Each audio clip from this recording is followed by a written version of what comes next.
Hello అండి. నా పేరు కృష్ణభరత్, సైకాలజిస్ట్. ఇటీవల నా దగ్గరకు ఓ వర్కింగ్ ఉమెన్ కౌన్సిలింగ్‌కి రావడం జరిగింది.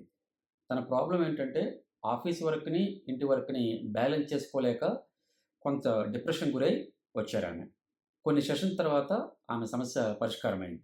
ఈ ప్రాబ్లమ్ ఎక్కువగా వర్కింగ్ ఉమెన్స్‌లో కనిపిస్తూ ఉంది. దీన్నే సైకాలజీలో హర్రీడ్ ఉమెన్ సిండ్రోమ్ అంటారు.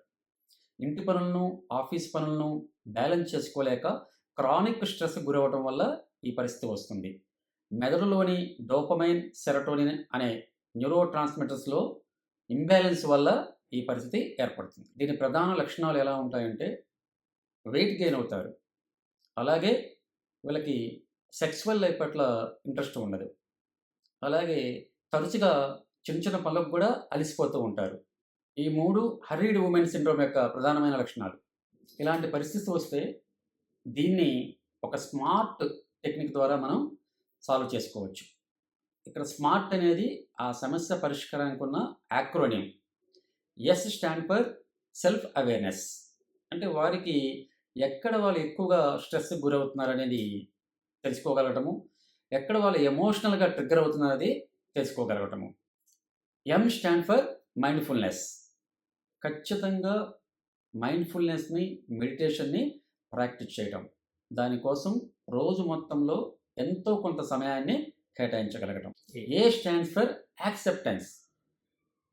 ఇది చాలా ప్రధానమైన technique.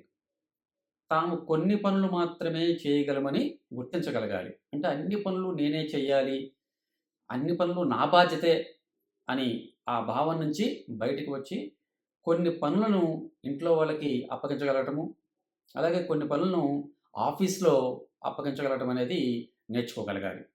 Are stand for rest time. Working women's ఖచ్చితంగా రెస్ట్ టైమ్ అనేది తీసుకోవాలండి.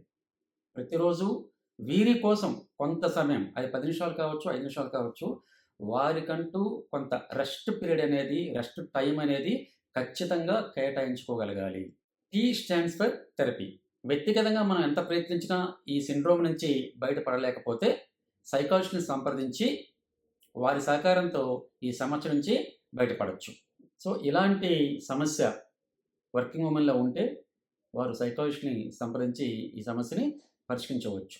ముందుగా వ్యక్తిగత స్థాయిలో ప్రయత్నించి, అక్కడ సాధ్యం కాకపోతే అప్పుడు నిపుణుల్ని సంప్రదించవచ్చు.